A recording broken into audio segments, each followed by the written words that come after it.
With you, one of the focal points of not just this subcommittee, but also the committee as a whole, has been on the implementation of the Women's Procurement Program. And I'm not going to go back over all of the ground we've covered this year on that, but the SBA's proposed rule for implementing the Women's Procurement Program was issued in December of last year, 7 years after the program passed Congress, and the comment period after being extended was closed on March 31st. Can you tell us when we can expect to see the program up and running by the administration?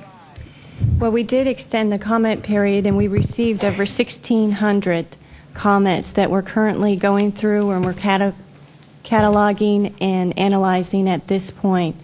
And we are happy that we received so many. We extended the deadline so that we could get more comments in, and we're going to take the time and go through and do that analysis. And once we've completed that analysis, we'll move forward. And given the volume of comments that the agency received, do you consider that to be a reflection of the interest in this particular rule? Is it an abnormal amount of comments, a typical amount of comments? How would you characterize that? I think this rule has generated a tremendous amount of interest, and we welcome everybody's comments, and we're looking forward to going through and analyzing the comments and moving forward. Now, one of the goals that I have as chair of this contracting subcommittee is to try to encourage a more equitable distribution of contract opportunities outside the Beltway, and we've heard a little bit from some of the other witnesses about that concern. I know in June the SBA will be working with me on a contracting forum in Waterloo, or back in my district in Iowa. But my question for you is, does the agency have a specific program or programs in place to help businesses in those areas that normally are not as familiar with contracting opportunities in the federal marketplace as those located in and around the Metro D.C. area?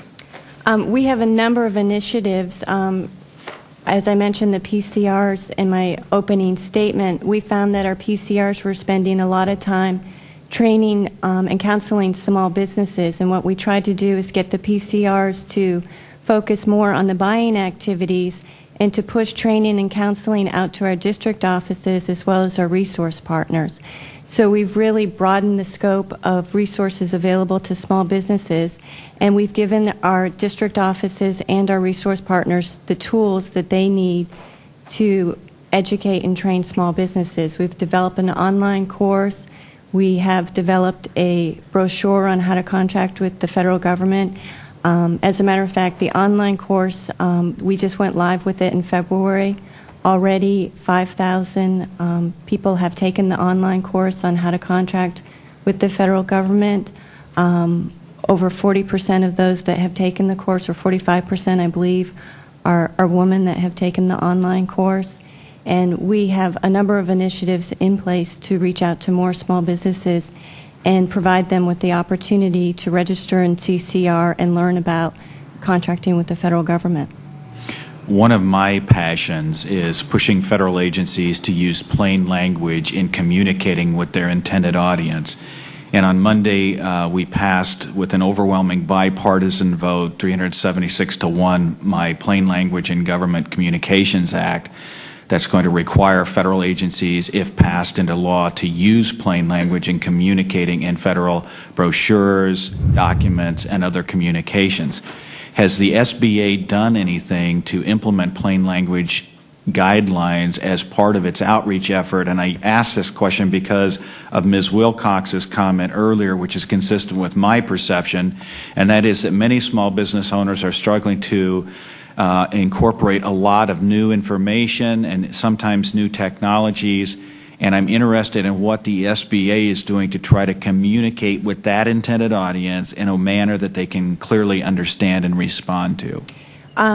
Absolutely. One of the big concerns that we had was everybody kept saying that it was so difficult to contract with the federal government, which is why we came up with the online course, which is a step-by-step guide in plain language, and our brochure that goes along with it is very comprehensive, and it is plain language. And we also have workshops that we're putting together with plain language and going through the steps that it's necessary for small businesses to participate. So we've really focused on that, and we've looked at all our small business programs. The administrator has been very focused on making our programs more accessible to small businesses and asked us to consult with small businesses as we look at business process reengineering. So we take that very seriously, and we're constantly looking at ways to improve. So if this bill becomes law, the President signs it, it's passed in the Senate, your belief is that the SBA would be well prepared to implement those practices as part of its overall day-to-day operations? Yes, I believe we would. All right. Dr. Day, the GSA schedule offers many opportunities for small businesses, but it also creates some long-term challenges.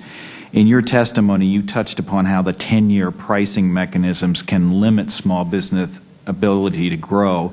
Could you elaborate for us on those concerns and these GSA contracts and how they present smaller entities challenges?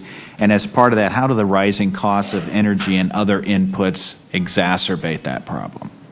Okay. First of all, I have to tell you that being told something by GSA doesn't mean that it's correct. So the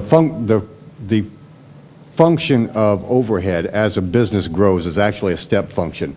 You can establish the overhead that will sustain you through a certain % growth. At that point, you take a new step up in your cost structure and in your overhead to be able to continue fueling the growth and maintaining the growth.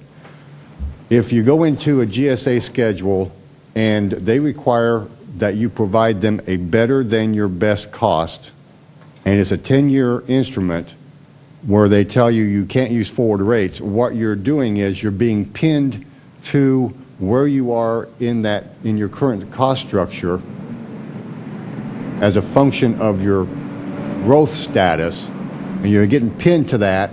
And in fact, if you are getting ready to take the next step up in growth, that cost structure will not be supported by GSA schedule. So when you talk about the increasing cost of energy and so on, that's a variable that has significant impact on overhead expenses, and depending on what industry you're operating in, that may be a key driver on your success or failure within that industry. So there's a serious risk to the small business in getting into the GSA schedule if they don't have a very firm understanding of how that cost structure will affect their future growth and what variables, what risks they are carrying along with getting into that schedule with that kind of duration. It's been my experience that one of the challenges facing many small business owners is that frequently, especially if they're in their startup phase, they're operating under smaller margins to begin with. So when you add these long-term variable costs, it really can be a detriment to their success as they move forward. Is that a fair characterization? That is absolutely correct. So when you are young and small and you've tightened your belt and you're getting by, everybody's wearing multiple hats, at that point, your rate structure will not support you through 10 years of growth. And that is a real challenge. One of the obstacles small businesses face in breaking into the federal marketplace is quantifying their private business experience as it competes against larger competitors that have performed government contracts. And I think you touched on this in your opening statement. And you noted that contracting officers tend to favor those companies with prior experience. What ways do you think procurement methods could be changed to account for private business experience and success? Well, the issue isn't actually private business experience. It's personal experience that I'm referring to. Obviously, a lot of the folks who are doing work in the Department of Defense have had defense experience, and they understand the lay of the land. If someone wants to start a small business and contract for the Department of Defense, when they initially try to gain contracts, whatever they have personally done, let's say they establish a sole proprietorship, their personal experience prior to establishing that sole proprietorship has no bearing on past performance when they're competing. Only past performance on government contracts or commercial contracts do that. So if you have someone who is highly qualified and has done something in the military that they now want to do as a contractor because they've retired, in most cases, they don't have the past performance to be able to compete for the contract. They are driven to belong to someone else.